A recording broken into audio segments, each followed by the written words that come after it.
ঠাকুর মা স্বামীজির শ্রীচরণে ভক্তিপূর্ণ প্রণাম জানিয়ে স্বামী গম্ভীরানন্দ রচিত শ্রীরামকৃষ্ণ ভক্তমালিকা থেকে আজকের নিবেদন স্বামী নিরঞ্জনানন্দ।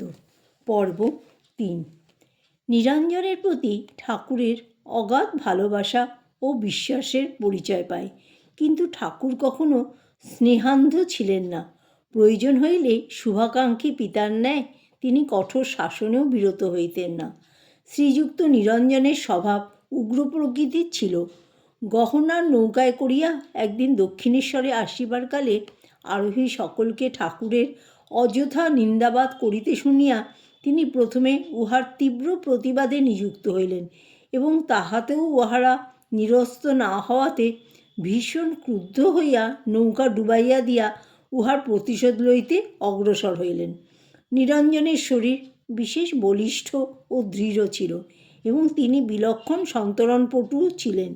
তাহার ক্রোধদৃপ্ত মূর্তির সম্মুখে সকলে ভয়ে জড়সড় হইয়া গেল এবং অশেষ অনুনয় বিনয় ও ক্ষমা প্রার্থনা করিয়া নিন্দাকারীরা তাহাকে ওই কর্ম হইতে নিরস্ত করিল। ঠাকুর ওই কথা পরে জানিতে পারিয়া তাহাকে তিরস্কার করিয়া বলিয়াছিলেন, ক্রোধ চণ্ডাল, ক্রোধের বশীভূত হতে আছে। সদ্ব্যক্তির রাগ জলের দাগের মতো হয়েই মিলিয়ে যায়। হীনবুদ্ধি লোকে কত কি অন্যায় কথা বলে, তা নিয়ে বিবাদ বিসংবাদ করতে গেলে ওতেই জীবনটা কাটাতে হয়। ওরূপ স্থলে ভাববি লোক না পোক এবং তাদের কথা উপেক্ষা করবি। ক্রোধের বশে কি অন্যায় করতে উদ্যত হয়েছিলি ভাব দেখি।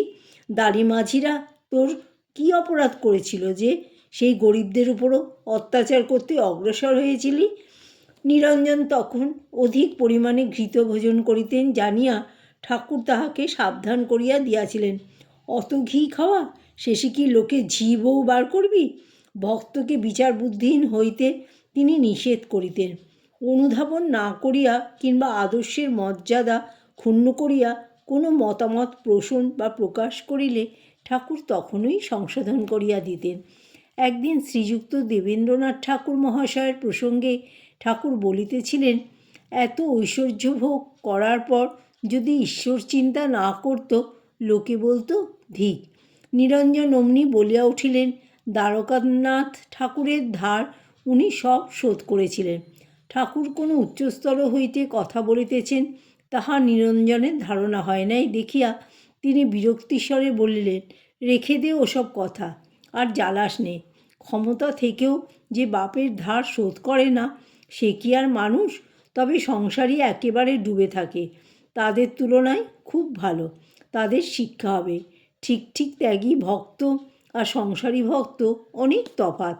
ঠিক ঠিক ত্যাগী ভক্ত কামিনী কাঞ্চন স্পর্শ করবে না, কামিনী কাঞ্চন কাছে রাখবে না, পাছে আসক্তি হয়।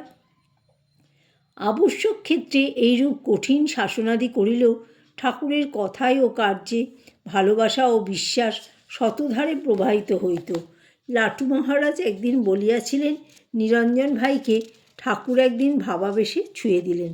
তাতেই 3 দিন 3 রাত্রি তার চোখের পাতা পড়েনি, কেবল জ্যোতি দেখেছে আর জপ করেছে। 3 দিন জিভ থেকে তার জপ ছুটে যায়নি। ভারী ভূত নামাতো কি না, তাই তিনি মস্করা করে বলেছিলেন, এবার আর যেসে ভূত নামেনি, একেবারে ভগবান ভূত ঘাড়ে চেপেছে। তোর সাধ্য কী যে তুই তাকে ঘাট থেকে নামাস? দক্ষিণেশ্বরে যাতায়াতের কোনো এক সুযোগে ঠাকুর নিরঞ্জনকে দীক্ষা দিয়েছিলেন। ভক্তদিগের মধ্যে কোনো কোনো ব্যক্তিকে ঠাকুর স্পর্শ করা ভিন্ন কখনো কখনো আনবী বা মন্ত্রদীক্ষাও প্রদান করিতেন। ওই দীক্ষা প্রদানকালে তিনি সাধারণ গুরুগণের ন্যায় শিষ্যের কোষ্ঠী বিচারে দিয়ে নানাবিধ গণনা ও পূজা দিতে প্রবৃত্ত হইতেন না, কিন্তু যোগদৃষ্টি সহায়ে তাহার জন্মাগত মানসিক সংস্কারসমূহ অবলোকনপূর্বক তোর এই মন্ত্র বলিয়া মন্ত্র নির্দেশ করিয়া দিতেন। নিরঞ্জন, তেজচন্দ্র, বৈকুণ্ঠ প্রভৃতি কয়েকজনকে তিনি ঐরূপ কৃপা করিয়াছিলেন। একথা আমরা তাহাদের নিকট শ্রবণ করিয়াছি।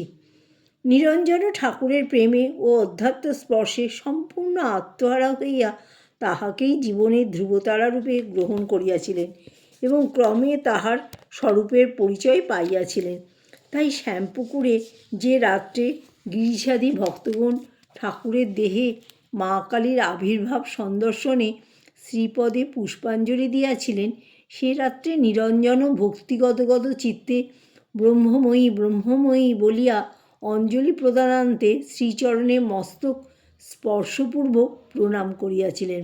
কিন্তু এই স্বরূপের পরিচয় ছাড়াও বড় জিনিস ছিল ঠাকুরের প্রতি প্রাণ ঢালা ভালোবাসা, যাহার ফলে ত্যাগী সন্তানেরা ঠাকুরের একান্ত আপনজন হইতে পারিয়াছিলেন।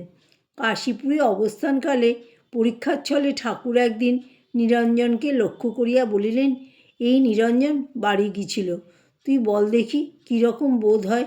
নিরঞ্জন কোনো ইতস্তত না করিয়া উত্তর দিলেন, আগে ভালোবাসা ছিল বটে, কিন্তু এখন ছেড়ে থাকতে পারবার জো নাই।